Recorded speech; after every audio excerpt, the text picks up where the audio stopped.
There are stories in rock and roll that never make it onto the album sleeve. Stories that don't get written into the liner notes, that don't get mentioned in the Rolling Stone retrospectives, and that certainly don't come up during the carefully managed press tours. They stay buried beneath the riffs, the solos, the screaming stadium crowds, and the mythology of greatness. But sometimes, decades later, when a man has nothing left to prove and everything left to say, the truth finally surfaces.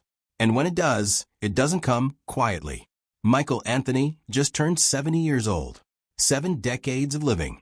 Nearly 5 of those decades spent playing bass, pouring his voice into harmonies that became the invisible architecture of one of the greatest rock bands America ever produced. 70 years old. And for the first time in his life, he is speaking without the filter of loyalty, without the muzzle of professional obligation, and without the fear of rocking a boat that has already long since sunk. What he has revealed about Eddie Van Halen, about the band's inner workings, about the deals signed under pressure and the credits stripped away in silence, is the kind of testimony that reshapes how you hear every Van Halen song you've ever loved. This is not a story about bitterness. Michael Anthony has been at great pains to make that clear. This is a story about truth, about what it costs to be the quiet man in a loud band, about what gets taken from you when you are too loyal to fight back, and about what it means at 70 years old to finally let the world know what really happened behind closed doors.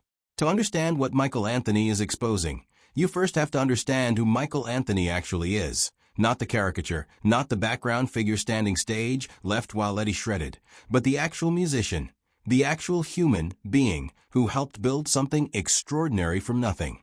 Born Michael Anthony Sobolewski in Chicago in 1954, Anthony grew up in a household where music was not background noise. It was the primary language. His father Walter played trumpet, and young Michael absorbed that commitment to craft early. The family relocated to Southern California in the mid-1960s, and it was there, in the suburbs of Arcadia and Pasadena, that Anthony's musical identity began to take shape. He learned trumpet first, following his father's path, but the pull of rock music proved irresistible. By the time he was 13, he had made a decision that would define his life. He was going to play bass guitar. What makes that decision interesting, even now, is the reasoning behind it. Anthony didn't choose bass because it was easy. He chose it precisely because most of his peers were gravitating toward guitar and drums, and he wanted to carve his own lane. He borrowed a Fender Mustang guitar from a friend named Mike Hershey and promptly removed 2 strings from it to approximate a bass. That kind of ingenuity, making do, adapting, finding a way forward with whatever tools were available, would turn out to be the defining characteristic of his entire career. His influences were serious musicians. Jack Bruce of Cream, John Paul Jones of Led Zeppelin, Harvey Brooks of Electric Flag. These were not simple players. These were bassists who understood that the low end of a song is not decoration. It is the foundation upon which everything else stands. Anthony studied them obsessively, and when his father recognized the depth of his son's commitment, he purchased him a copy of a Fender Precision bass along with a Gibson amplifier. That instrument became the launching pad for everything that followed. By his late teens, Anthony was deep in the Southern California club circuit, playing with a band called Snake, a power trio that mixed hard rock with blues, performed covers and original material, and built a modest but dedicated following across the San Gabriel Valley. Anthony wasn't just playing bass in Snake. He was singing lead vocals. He was fronting a band. He was performing. This is a detail worth holding on to, because it directly contradicts the later narrative, pushed aggressively by Eddie Van Halen himself, that Anthony was somehow a passive, untalented placeholder who needed to be told what to play. The man who showed up to that fateful jam session with the Van Halen brothers in the early 1970s was not a novice. He was a trained, experienced, vocally gifted musician who had been performing professionally for years.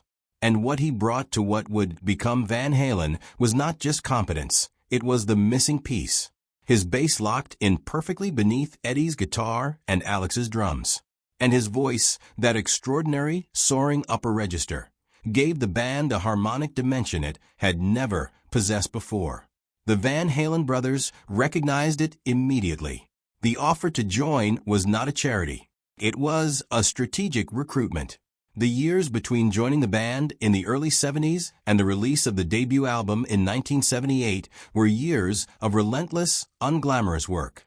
Van Halen, named after the brothers, following the discovery that another band had already claimed the mammoth name, played every venue available to them in Los Angeles. Gazzarri's on the Sunset Strip, the Whiskey A Go-Go, high school auditoriums, backyards, anywhere that had a stage and an audience. Anthony was there for all of it. He was there for the rehearsals that ran into the early hours of the morning. He was there for the shows where the gear malfunctioned and the crowd was indifferent. He was there through the lineup solidification, through the signing process, through the meticulous preparation for what would become one of the most explosive debut albums in rock history. And when Van Halen hit shelves under Warner Brothers Records in 1978, Anthony's contributions were not peripheral. They were structural. His bass lines on tracks like Runnin', With the Devil and Ain't Talkin', 'Bout Love provided the rhythmic engine that allowed Eddie's guitar pyrotechnics to soar without the music losing its footing. His background vocals on Jamie's Cryin' and Feel Your Love Tonight were not decorative additions. They were the harmonic glue that transformed good songs into anthems. Critics noticed. Fans noticed. Anyone who paid attention noticed, except, apparently, the person who would later claim Anthony couldn't play without being taught every single note. Through the multi-platinum run of the late 70s and early 80s, albums like Van Halen 2, Women and Children First, Fair Warning, and Diver Down, Anthony remained the steady, professional constant in a band that was becoming increasingly volatile in its interpersonal dynamics. David Lee Roth's ego was expanding at a rate that matched the band's growing fame. Eddie's genius was never in question, but his management of relationships often was. Alex held his own position in the family hierarchy. And Anthony, throughout all of it, simply played. He showed up. He delivered. He kept his head down and trusted that his work would speak for itself. For a time, the financial arrangements reflected something approximating fairness. Former manager Noel Monk has confirmed that in the early years, Anthony received his equal share of the band's revenues and debts, roughly 20% alongside each of the other members. He participated in business decisions. He was, on paper and in practice, a full partner. But as the band's commercial power grew, so did the gravitational pull exerted by the Van Halen brothers, and slowly, quietly, the balance began to shift. If there is a single moment that defines the gap between what Michael Anthony contributed to Van Halen and what he received in return, it is the contract he signed in 1984.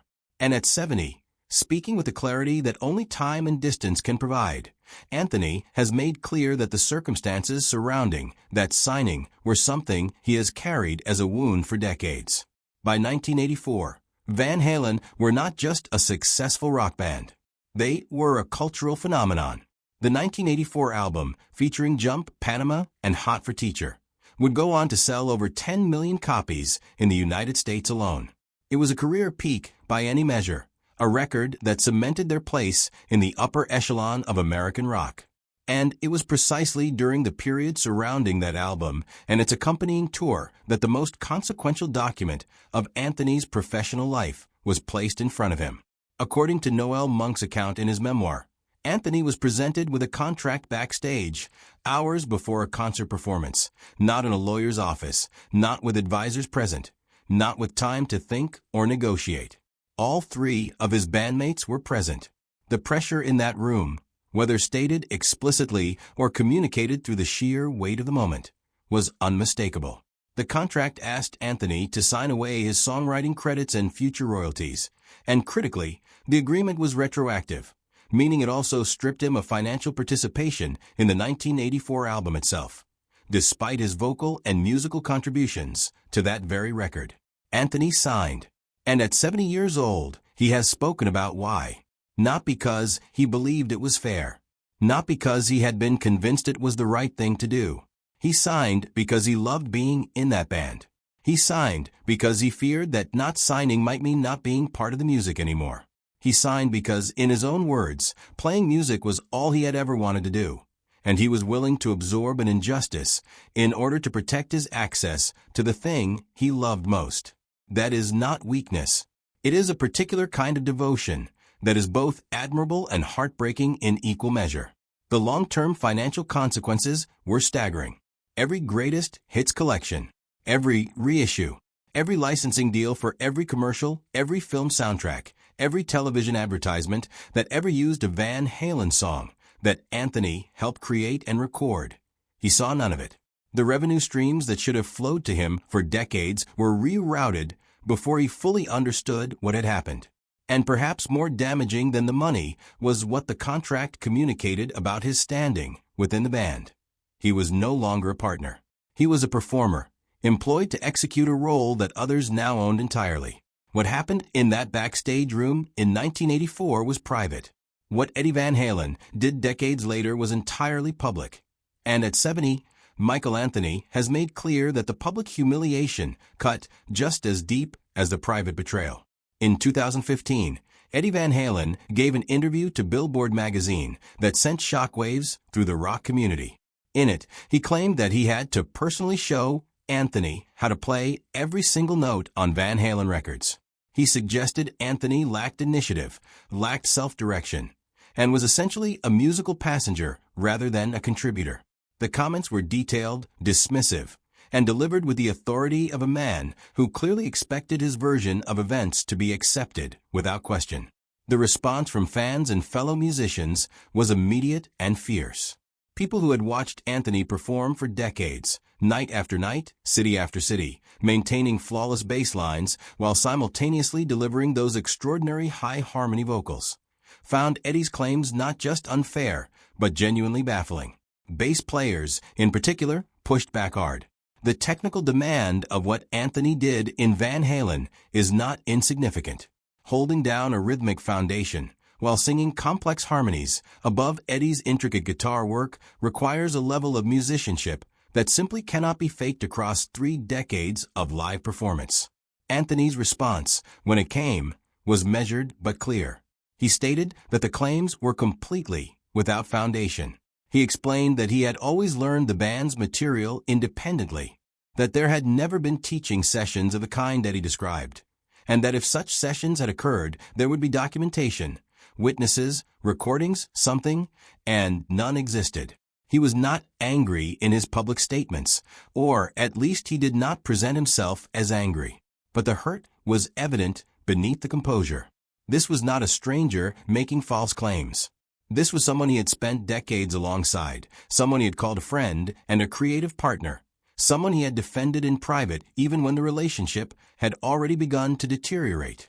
At 70, Anthony has been more direct about the emotional dimension of Eddie's public criticism. He has described the experience as one of the more painful of his professional life, not because of the professional damage, significant as that was, but because of what it represented about how Eddie had chosen to frame their shared history. After everything that had been built together, after every tour and every record and every moment of musical collaboration, Eddie's chosen narrative was one in which Anthony barely existed as a real musician at all. That is a particular kind of erasure, and Anthony has said plainly that he never fully understood why it was necessary. The most honest answer, and one that Anthony has gestured toward without stating explicitly, is that diminishing his contributions served a purpose. If Anthony had genuinely taught himself every part on every record, if his vocal contributions were actually as central as the evidence suggests, then the picture of Van Halen as fundamentally Eddie's singular creation becomes more complicated. Crediting Anthony fully would have required acknowledging that Van Halen was a collaborative achievement, not a solo project with backing musicians.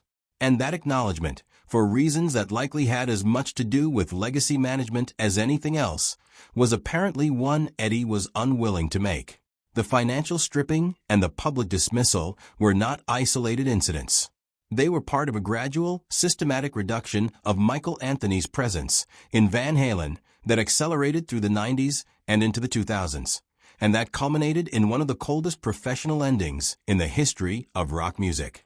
By the time the band recorded Van Halen 3 in 1998, the contraction of Anthony's role had become impossible to ignore. He played bass on only 3 of the album's 11 tracks. Eddie handled the remaining bass duties himself, And while the official framing presented this as an artistic choice, the message it sent internally and externally was unambiguous. Anthony's position in the band was no longer secure. He was still there. He still appeared in promotional contexts. He still toured. But the studio, the space where a musician's contributions become permanent record, was increasingly closed to him. And when the band released the Best of Both Worlds compilation in 2004, Anthony's participation in the new tracks was limited to backing vocals, no bass performance on original material for what was meant to be a significant release. The 2004 reunion tour with Sammy Hagar offered a moment of hope, but even that came wrapped in conditions that underscored how far his status had fallen. Anthony was required to accept reduced financial compensation and a contract that classified him not as a band member, but as a hired musician. He agreed because he wanted to play, because he believed in the music, because turning down the opportunity meant accepting a finality he wasn't ready for. But the terms of his participation in that tour made explicit what had been true for years in practice. The band that bore the Van Halen name belonged to the Van Halen brothers, and everyone else served at their discretion. Then came the moment Anthony has described as perhaps the most painful of all, and it is worth dwelling on because of what it reveals about how the relationship had truly ended. In 2006, Eddie Van Halen made the decision to replace Anthony with his teenage son, Wolfgang.